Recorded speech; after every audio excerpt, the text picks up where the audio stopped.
Hello नमस्कार दोस्तों, आज की एक और फ्रेश वीडियो में आप लोगों का फिर से स्वागत है।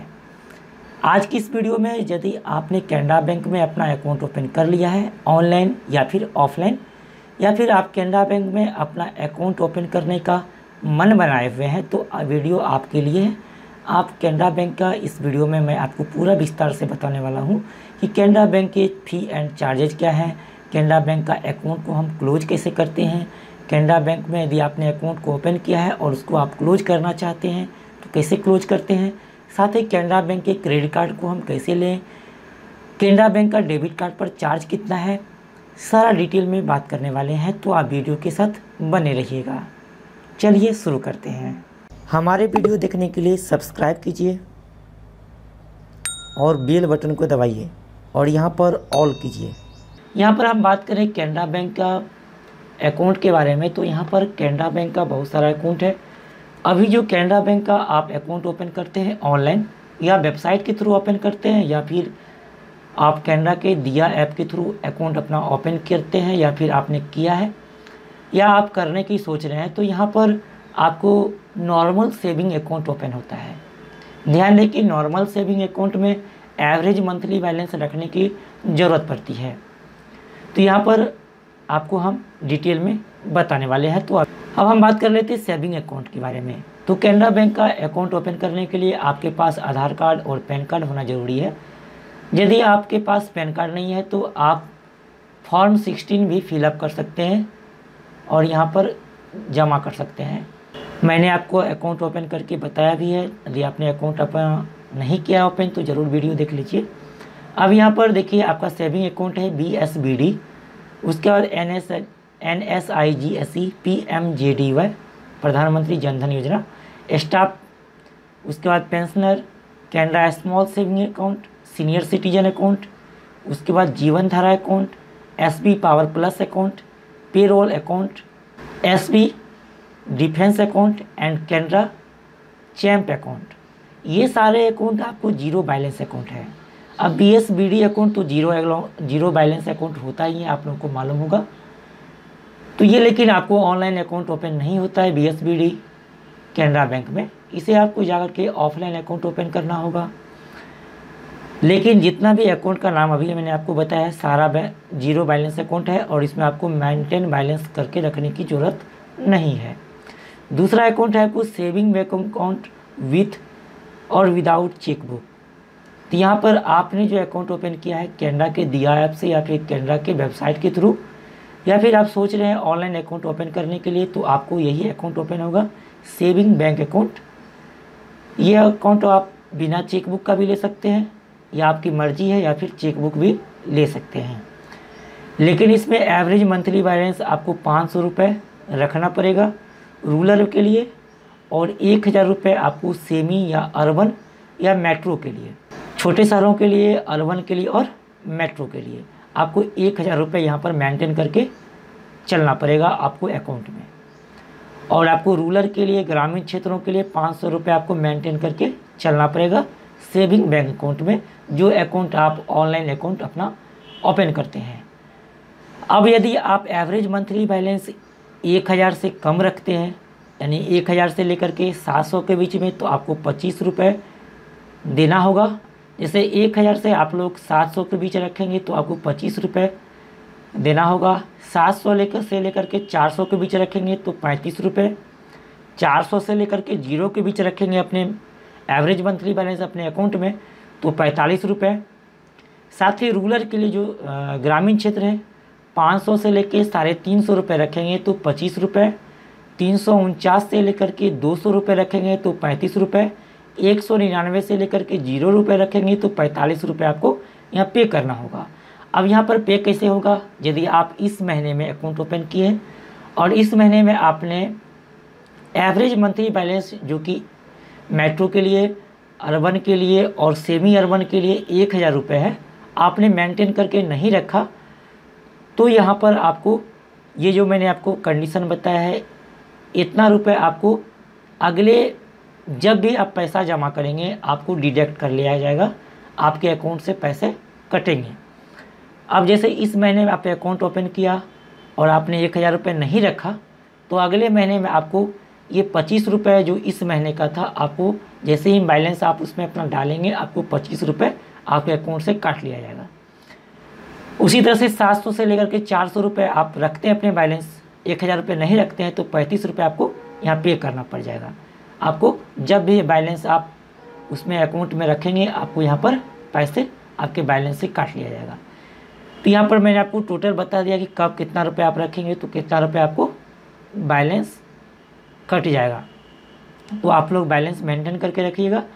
अब यहाँ पर करेंट अकाउंट की बात करें तो करेंट अकाउंट में भी आपको 1000 रुपये और 500 रुपये यहाँ पे रखना है। 1000 रुपये आपको यहाँ पर रूरल और सेमी अर्बन के लिए है और 500 रुपये अर्बन के लिए और मेट्रो के लिए है। दोनों में फ़र्क है।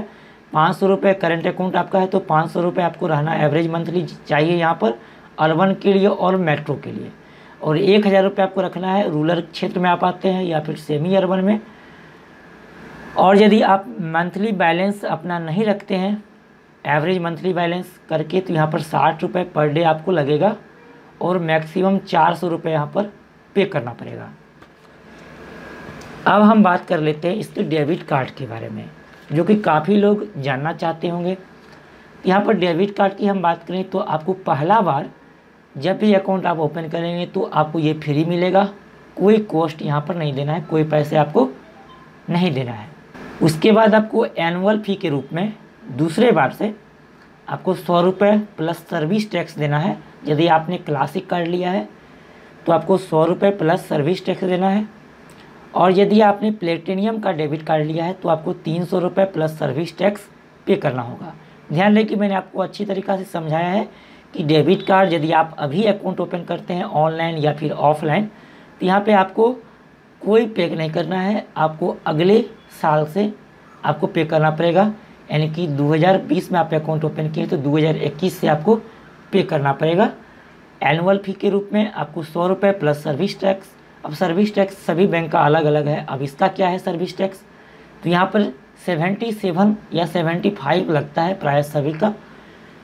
तो यहाँ पर क्लासिक कार्ड लेंगे तो आपको रुपये क्लासिक कार्ड तो आपको 100 रुपये प्लस सर्विस टैक्स देना होगा, जबकि आप यहाँ पर प्लेटिनियम डेबिट कार्ड लेते हैं तो 300 रुपये प्लस सर्विस टैक्स देना होगा। अब दोनों में अंतर ये है कि आपको रुपये क्लासिक कार्ड लेंगे तो 40,000 तक आप इसमें आपको मिलता है दिन भर में निकालने के लिए, जबकि आप प्लेटिनियम डेबिट कार्ड लेंगे तो 50,000 तक आप ATM से निकाल सकते हैं। अब हम क्रेडिट कार्ड के बारे में बात कर रहे हैं तो क्रेडिट कार्ड इसका रुपये प्लेटिनियम क्रेडिट कार्ड है, वीज़ा क्लासिक कार्ड है, उसके बाद आपको मास्टर कार्ड स्टैंडर्ड है, रुपये क्लासिक है, कैनरा सिक्योर क्रेडिट कार्ड है, वीज़ा गोल्ड क्रेडिट कार्ड है, Mastercard gold credit card है, Mastercard world credit card है और रुपये प्लेटिनियम डेबिट कार्ड है। लेकिन मैं आप लोगों को बता दूं यहाँ पर जो अभी कैनरा बैंक की तरफ से दिया जाता है क्रेडिट कार्ड, जब आप अप्लाई करेंगे तो नॉर्मली आपको 3 ही क्रेडिट कार्ड यहाँ पर मिलने वाला है। पहला रुपये प्लेटिनियम क्रेडिट कार्ड, दूसरा रुपये सेलेक्ट क्रेडिट कार्ड और तीसरा रूप में आपको मिलेगा, तीसरा आपको कैनरा ग्लोबल गोल्ड कार्ड। बाकी जितने भी कार्ड मैंने आपको बताए हैं ये अभी नहीं दिया जाता है, हो सकता है कि आपको ये बाद में दिया जाए। मैं अभी की बात कर रहा हूँ, मैंने अभी बैंक से आया है और मैंने पता किया है कि कौन सा कार्ड अभी आप दे रहे हैं। यहाँ पर नॉर्मली आपको रुपये प्लेटिनियम क्रेडिट कार्ड मिलेगा, रुपये सेलेक्ट क्रेडिट कार्ड मिलेगा, कैनरा ग्लोबल गोल्ड कार्ड मिलेगा, 3 ही मिलेगा। तो मैं आप लोगों को सजेशन करूँगा कि आप लोग कैनरा ग्लोबल गोल्ड कार्ड लीजिएगा, क्योंकि ये अच्छा है और इसका सर्विस भी काफ़ी सारा है। बाकी कार्ड का जो डिफरेंस है वो आप बैंक के कर्मचारी आपको समझा देंगे, लेकिन मैं ऑनलाइन यहाँ पर क्रेडिट कार्ड के लिए आप अप्लाई करने का 2 तरीका है, ऑनलाइन और ऑफलाइन। तो आप ऑनलाइन भी अप्लाई कर सकते हैं, लेकिन मैं आप लोगों को सलाह दूंगा कि ऑनलाइन अप्लाई नहीं करें, क्योंकि ऑनलाइन अप्लाई करने पर हो सकता है कि आपको कोई रिस्पॉन्स ही ना मिले। आपको यहाँ पर ऑफलाइन करेंगे तो ज़्यादा चांस आपको मिल जाएगा। इसके बाद हम बात कर लेते हैं कैनरा बैंक के पासबुक की। तो आप ऑनलाइन या ऑफलाइन अप्लाई करेंगे, दोनों में आपको यहाँ पर पासबुक मिलेगा।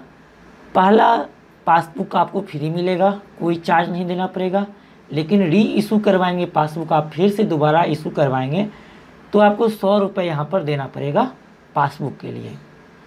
तो आप लोग ध्यान रहे कि पासबुक आपको पहला बार कोई चार्ज नहीं देना है, जैसे कि डेबिट कार्ड में भी मैंने आपको बताया है कोई चार्ज नहीं देना है। इसके बाद हम बात करेंगे लास्ट में, इसके बाद हम बात करेंगे फंड ट्रांसफ़र की, और इसके बाद हम बात करेंगे अकाउंट क्लोज करने की।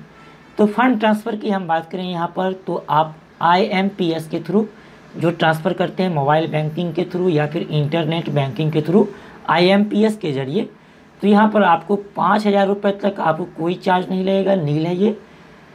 5,000 से ऊपर आप 25,000, 5,000 से ऊपर और 25,000 तक आपको 5 रुपये देना होगा ट्रांजैक्शन के रूप में, आपको यहाँ पर चार्ज लगेगा। या मोबाइल बैंकिंग से आप ट्रांजैक्शन किसी को कर रहे हैं या फिर आप इंटरनेट बैंकिंग के थ्रू से, उसी तरह से यहाँ पर आप 25,000 से लेकर के 1 लाख के बीच में आप ट्रांजैक्शन करते हैं तो 10 रुपये आपको यहाँ पर चार्ज के रूप में कैनरा बैंक को देना पड़ेगा। इसी तरह से आप 1 लाख से लेकर के 2 लाख तक ट्रांजैक्शन करते हैं तो 15 रुपये आपको पर ट्रांजैक्शन आपको देना होगा। ये तो आपको हम फंड ट्रांसफ़र की डिटेल बताया। अब हम बात करते हैं अकाउंट क्लोज करने की। यहाँ पर अकाउंट क्लोज करने के लिए यहाँ पर नियम है कैनरा बैंक का, जिस समय में आप अकाउंट ओपन किए हैं, जैसे आज आपने अकाउंट ओपन किया, आज से लेकर के 14 दिन के अंदर आपको कोई चार्ज नहीं देना है यदि आप अकाउंट अपना क्लोज करवाना चाहते हैं। तो यहाँ पर आप लोगों को बताना ज़रूरी है कि अकाउंट क्लोज ऑनलाइन नहीं होता है कैनरा बैंक का, आपको ऑफलाइन जाके करवाना होगा बैंक में जा कर के। दूसरा, आपको यहाँ पर 14 दिन से ज़्यादा आपका अकाउंट हो गया है तो आपको अकाउंट क्लोज करने के लिए 200 रुपये आपको यहाँ पर सेविंग अकाउंट के लिए आपको 200 रुपये पे करना होगा 1 साल के अंदर यदि आप कराते हैं तो। यदि आपका सेविंग अकाउंट नहीं है, करेंट अकाउंट है या और दूसरा कोई अकाउंट है तो आपको 750 रुपये यहाँ पर कैनरा बैंक को देना होगा। तो ये मैंने आपको अकाउंट क्लोज के बारे में समझा दिया है। तो उम्मीद है कि दोस्तों मैंने आपको अच्छी तरीक़ा से बता दिया है कि क्या क्या इसके रूल और रेगुलेशन है।